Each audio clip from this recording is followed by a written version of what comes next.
Bueno, que están nuevamente conectados y conectadas con nosotros. Este programa tiene el propósito de acompañar a los matrimonios y a las familias también durante este proceso de encerramiento, de cuarentena, de distanciamiento, como usted le quiera llamar, pero nosotros queremos acompañarle durante este proceso y poder compartir con ustedes temas que son importantes para matrimonios y para la familia. Como siempre, está con nosotros el reverendo Jaime Luis Camareno Calderón, pastor de la Iglesia Discípulos de Cristo en Dorado Pueblo. Saludos a todos y a todas, Dios les bendiga, Dios les guarde, y desde esta modalidad un abrazo para todos y para todas, y qué bueno que están ahí con nosotros y con nosotras otra vez para compartir, para estar este ratito de diálogo antes de ir a apagar la luz y descansar en la noche de hoy, tener este rato de conversación. Qué bueno que están ahí. Y como lo prometido es deuda, habíamos dicho la semana pasada que íbamos a tener una invitada especial y esa invitada se encuentra aquí con nosotros. Es la doctora Marbilis Ávila. Ella es psicóloga clínica, es miembro de la Iglesia Discípulos de Cristo en University Gardens, que es la iglesia a la que yo asisto. Es profesora también del Seminario Evangélico de Puerto Rico. Y también ella pertenece a un colectivo que trabaja con la violencia de género. Y el tema que vamos a estar discutiendo en esta noche es precisamente la comunicación no violenta. Así que antes de seguir adelante, pues queremos que Marbilis pues pueda dar un saludo.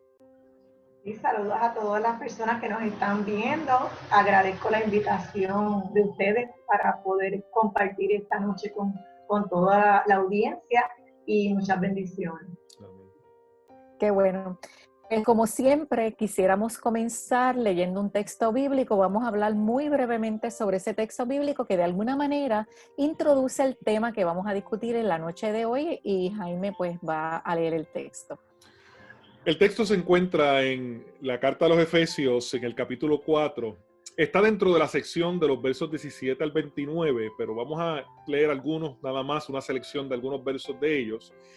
Y es interesante porque es una sección muy práctica de la epístola, donde nos pone en perspectiva cómo nosotros debemos, como creyentes, como personas que hemos venido a la fe en Jesucristo y como matrimonios y personas que afirmamos la fe en Jesucristo, cómo debemos vivir esta vida en Cristo. Y entre algunos de esos versos de esa sección, como les digo, del capítulo 4, nos dicen algunos de esos versos, si se enojan, no permitan que eso les haga pecar. El enojo no debe durarles todo el día, ni deben darle al diablo oportunidad de tentarlos. Más adelante dice, no digan malas palabras, al contrario, digan siempre cosas buenas, que ayuden a los demás a crecer espiritualmente, pues eso es muy necesario. Así que esa es la palabra de Dios que queremos compartir como trasfondo bíblico teológico al diálogo que vamos a tener en la noche de hoy. Bien, gracias Jaime. Fíjense en cómo este texto bíblico nos dice varias cosas importantes. Primero, y voy a hacer hincapié en uno de ellos, ¿verdad? No en todo, pero sí dice que si se enojan, no pequen. Fíjense en que no dice que uno no se puede enojar. El enojo es parte de una de las emociones que tenemos los seres humanos. Es imposible no enojarse. Ahí siempre va a haber cosas que nos van a sacar de las casillas, que nos van a hacer decir cosas. Pero lo que dice es que no se ponga el sol sobre vuestro enojo, dicen algunas, ¿verdad?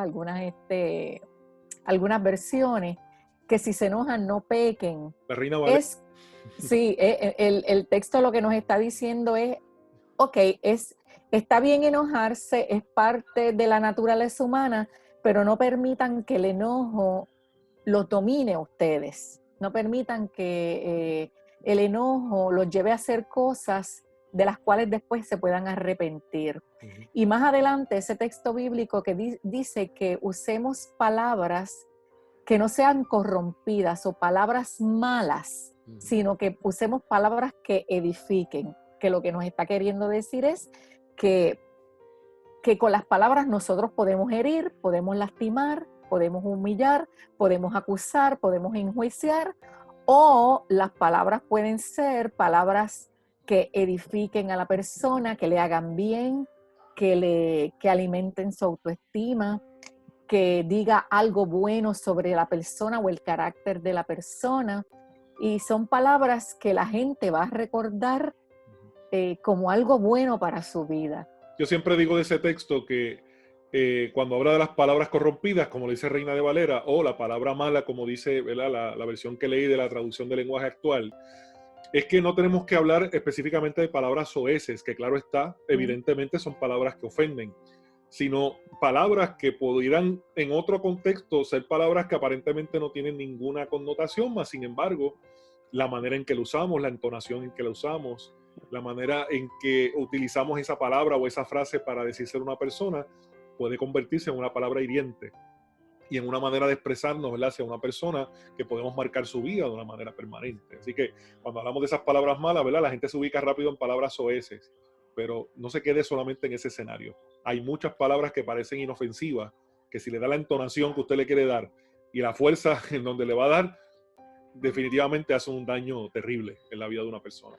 Y que con muchas palabras nosotros podemos etiquetar a las personas y esas etiquetas hacen mucho daño, ¿verdad? Como cuando a veces decimos eres bruto, no sirves, estás loca, estás loco, ¿verdad? Son palabras que etiquetan y que le hacen mucho daño a las personas. Así que, ¿verdad?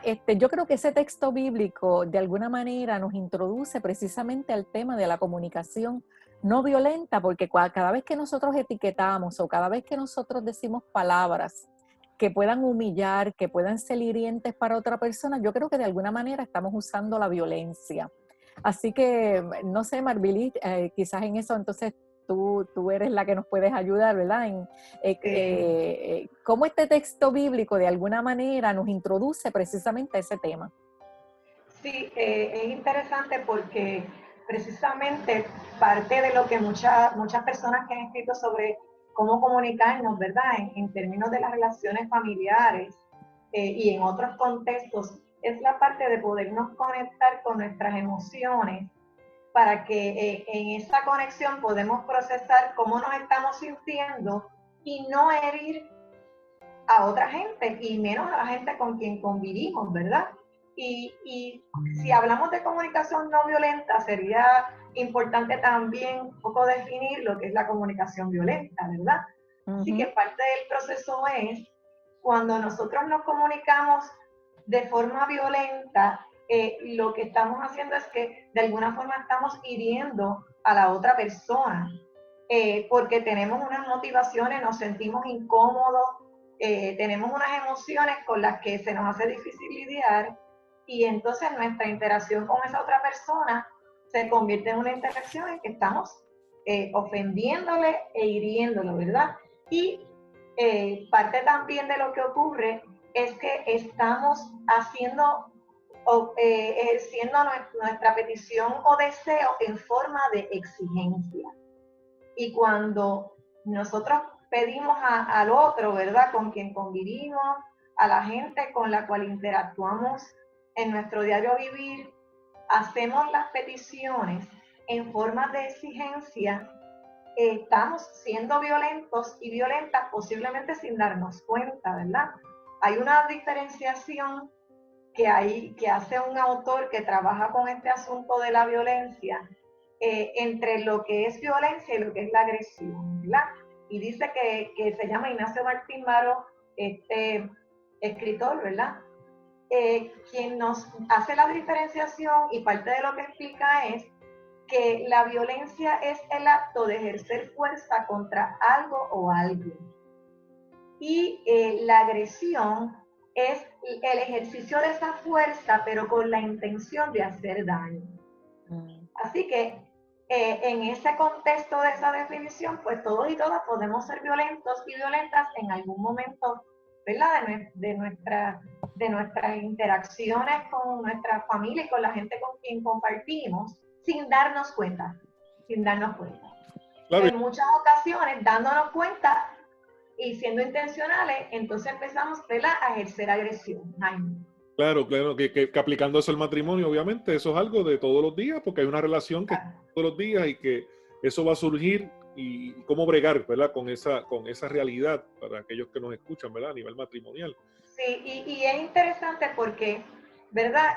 Cuando hablamos de la comunicación no violenta, hay un autor que se llama Marshall Rosenberg, Okay. que es un terapeuta, una persona que ha estado trabajando por mucho tiempo con el asunto de esa comunicación no violenta.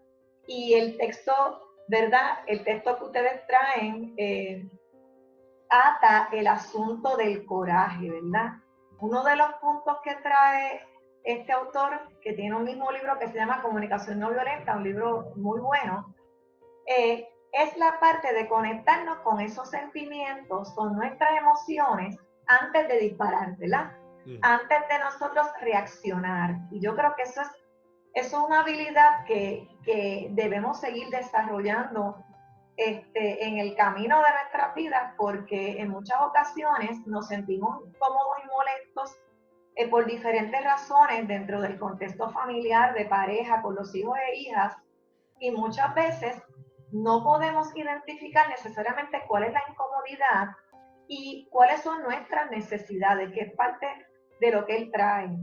Aquí hay unos retos que nosotros estamos enfrentando en estos días, ¿verdad? Después de 2 meses y pico donde estamos en este distanciamiento y en unos espacios pequeños para vivir mucho tiempo, muchas horas de nuestra vida, ¿verdad? Con las personas en nuestra familia, pues inevitablemente va a haber unos roces.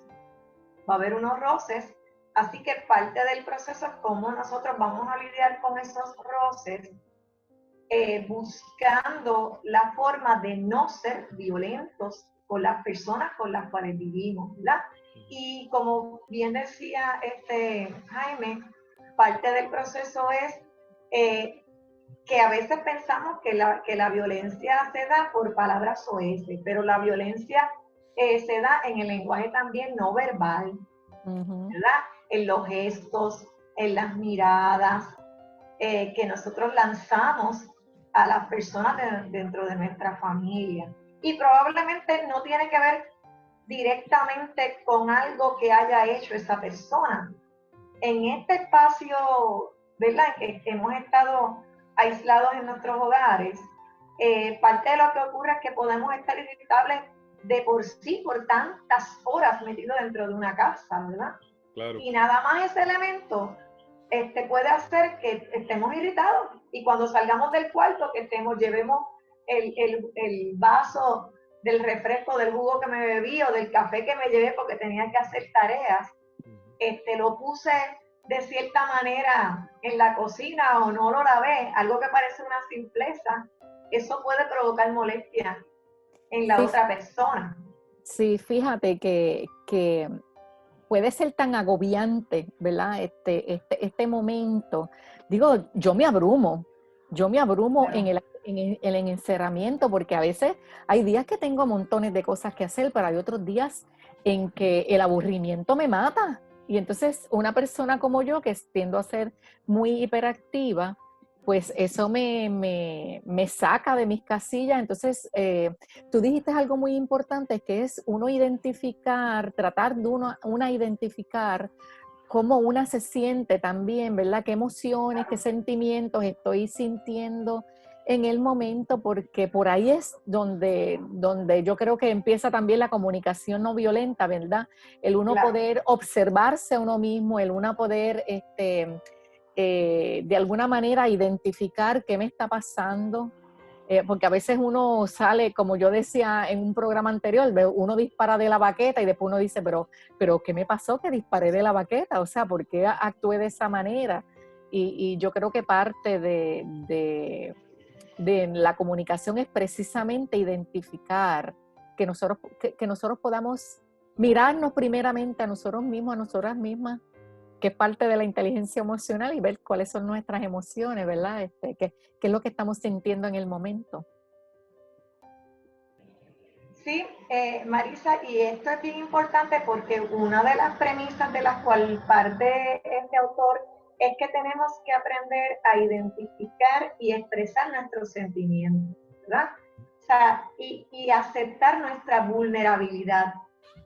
Y ese proceso no todo el mundo, ¿verdad?, está tan conectado con sus emociones, pero esta es parte de lo que podemos ir trabajando, sobre todo en este tiempo, que es la parte de, ok, ¿por qué yo me siento tan incómodo o incómoda?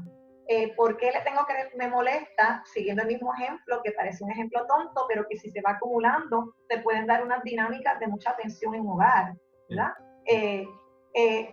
Pues mira, dejaste el vaso, pero ¿por qué tú dejas el vaso ahí, verdad? Y se hace todo un escándalo, todo un issue, ¿verdad? Exacto. Yo siempre me paso fregando, ¿verdad? Y doy ejemplos bien concretos porque yo pienso que no debemos irnos demasiado por encima, quizá en otros ejemplos que parecerían ser más complicados, pero en la medida, ustedes lo saben, ¿verdad? Que en la medida en que se sigue dando la gota, llega el momento en que ya las discusiones son mucho mayores y se van deteriorando las relaciones en una familia, ¿verdad? Así que un poco conectando con eso, el identificar nuestras emociones, el poder expresarlas, ¿verdad? Aceptar esa vulnerabilidad y lo otro que habría que hacer es poder conectar con esa persona, expresarle también nuestras necesidades. Okay. Es decir, siguiendo el mismo ejemplo, cuando una persona te dice, yo siempre estoy fregando y tú siempre estás acumulando los trastes en la cocina, ¿verdad? Hay una necesidad que está planteando la otra persona y es que tú puedas ser colaborativo, que puedas ser una persona considerada para el que está todo el tiempo limpiando o el que considera que está todo el tiempo limpiando y que el trabajo no es equitativo ni balanceado, ¿verdad? Esa queja lo que está transmitiendo es una necesidad. Entonces, parte de comunicarte no violentamente es que tú puedas conectar con la necesidad de la otra persona, que puedas conectar con esa necesidad, que puedas ser empático, ponerte en el lugar de, ¿verdad? Y trabajar en términos de colaboración en lugar de atacar, ¿verdad? De comunicarte violentamente porque tú no me consideraste, que es parte de lo que también trae el autor que les dije, Marshall Rosenberg, que es la parte de que enseguida llegamos a conclusiones. Siguiendo el mismo ejemplo, deja todos los trastes porque entiende que yo soy una esclava. Estoy haciendo un juicio. Y parte de lo que nos trae es que no hagamos juicios, ¿verdad? Que estamos observando algo que nos incomoda, que nos hace sentir mal.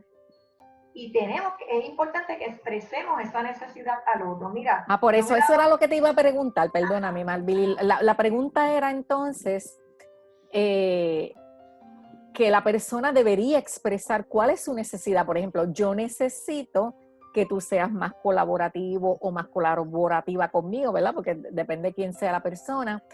O necesito, y que sea claro, que sea específico, particular, ¿verdad? De cuál es la necesidad.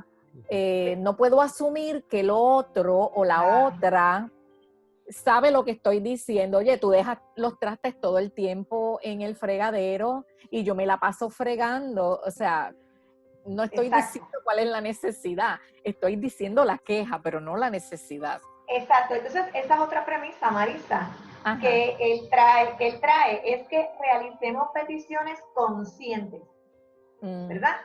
Determinadas.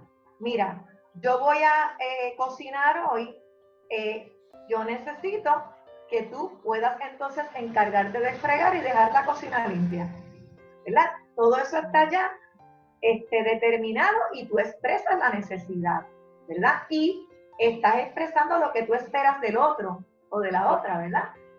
Y eso aliviana la comunicación, ¿verdad? En la relación de pareja, en la familia. Así que en ese sentido, parte del proceso que estamos trabajando es el que primero podamos observar sin enjuiciar, que podamos expresar nuestros sentimientos, nuestra vulnerabilidad, ¿verdad? Que también podamos identificar nuestras necesidades y ser empáticos con la otra persona, ¿verdad?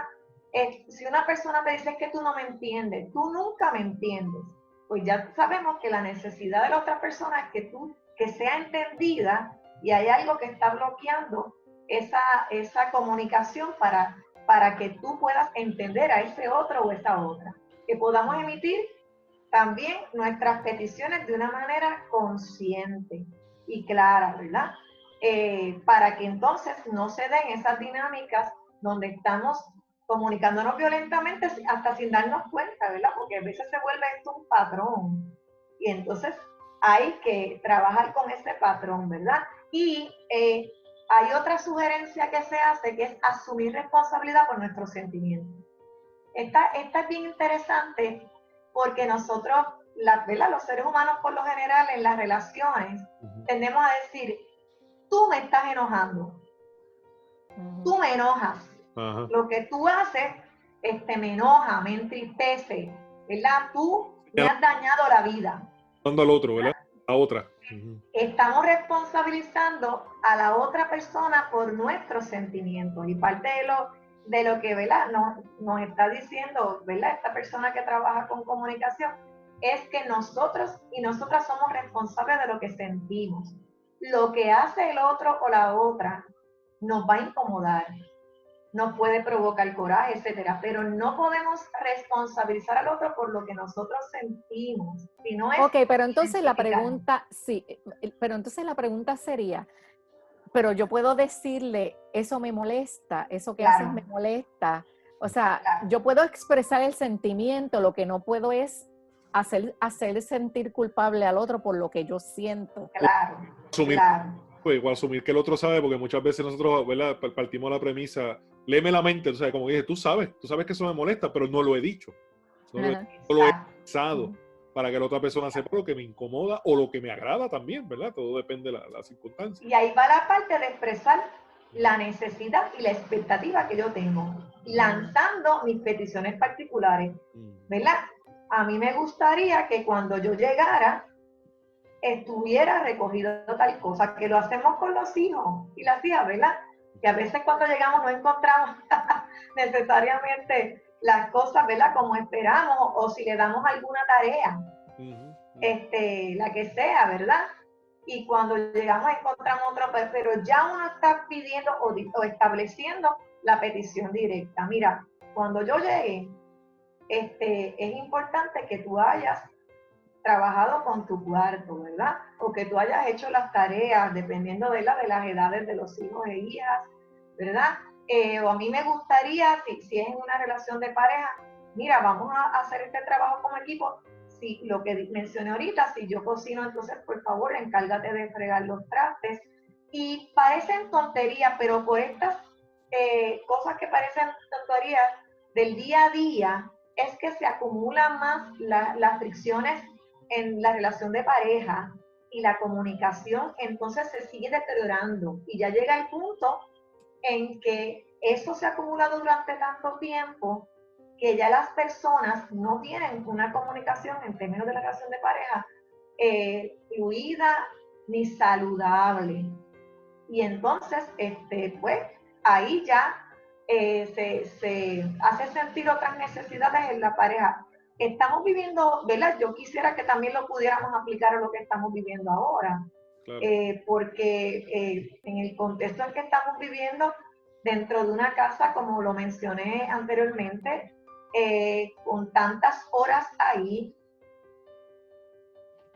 hay que hacer dentro de la casa, pues ya hay una irritabilidad que está ahí, ¿verdad? Que tiene que ver con la situación que estamos viendo. Si a eso se añade el asunto de que tenemos que estar, ¿verdad? De que no hay una cooperación en el hogar, de que vemos que las tareas están no distribuidas debidamente, pues eso va a generar otro tipo de problemática en esa dinámica familiar que puede seguir creciendo. Bien, Marbilín, muchísimas gracias por estar con nosotros en el programa. Sabemos que el tema es amplio. Vamos a seguir la semana que viene discutiendo este tema. Así que te damos las gracias por estar participando con nosotros. Yo he aprendido muchísimo, así que Jaime, no sé si tú tienes unas palabras finales. Sí, lo que le invitamos a cada uno de ustedes, ¿verdad? En sus hogares, a que mientras transcurre ahora de esta semana a la próxima, vayan meditando y reflexionando un poco en lo que la doctora nos ha estado compartiendo y que quizá usted pueda identificar en su relación matrimonial cuáles son aquellas cosas que deben de ir ya atendiendo poco a poco, ¿verdad? Porque sabemos que estamos en una situación distinta, pero sabemos que vamos a volver a una nueva normalidad y que vamos, en el momento podamos procurar atender estos asuntos que, como hemos dicho en los pasados programas, ¿verdad? En medio de esta nueva realidad que estamos, pues se acrecentan. La fatiga que traemos, el cansancio nos abruma, y entonces estas situaciones que ya veníamos arrastrando, pues como yo decía también en unos programas anteriores, esas pequeñas grietas que tenemos en la relación, pues se van abriendo en medio de esta situación, y lo que hemos querido es traer algunos recursos. Así que yo creo que la semana que viene va a ser igualmente interesante, porque sé que la doctora va a compartir con nosotros también unos elementos prácticos de poder empezar a tocar algunas cositas que usted pueda hacer en su hogar, y eventualmente si usted identifica buscar una ayuda profesional, pues entonces hay que encaminarse hacia eso. Así que qué bueno que nos han acompañado en la noche de hoy. Así que antes de culminar, vamos a hacer una oración, a pedirle al Señor que nos bendiga, que bendiga a Marvilis en su ministerio, en su trabajo, en su profesión, en todo lo que hace, y saber que gente de Dios siempre está ahí, presente, para traer esa palabra oportuna de orientación y de guía. Así que, Marisa, nos diriges en esta oración para culminar en la noche de hoy. Claro. Sí, Señor, vamos a orar. Amén. Dios nuestro, que te comunicas con nosotros, que haces posible que los seres humanos también nos podamos comunicar, te damos gracias. Gracias por todos estos medios con los que podemos compartir con otras personas aspectos tan importantes de la convivencia humana. Te damos gracias por poder llegar a cada hogar, a cada vida, y pidiéndote, Señor, que estas palabras hagan bien, que este proyecto llegue a los hogares trayendo sanidad, trayendo transformación. No porque tengamos una vara mágica, sino porque cada cual deberá empeñar su voluntad para hacer que la relación matrimonial, la relación familiar se fortalezca y salga, Señor, fortalecida en medio de esta situación. Gracias una vez más por Marvilis, por Jaime, porque sus dones y talentos lo dedican al servicio del reino. En el nombre de Jesús oramos con acciones de gracias. Amén. Damos gracias al Señor por este espacio que nos ha permitido tener. Y les recordamos, comparta este programa, dele like, compártalo con gente que usted sabe que le va a ser de gran bendición. Así que los esperamos la próxima semana nuevamente en esta conversación, este rato, antes de apagar la luz, podamos tener este rato de conversación. Que Dios les bendiga, Dios les guarde, y a nuestras compañeras y amigas, pues nos veremos prontamente la próxima semana. Que Dios les bendiga. Bendiciones. Amén, bendiciones.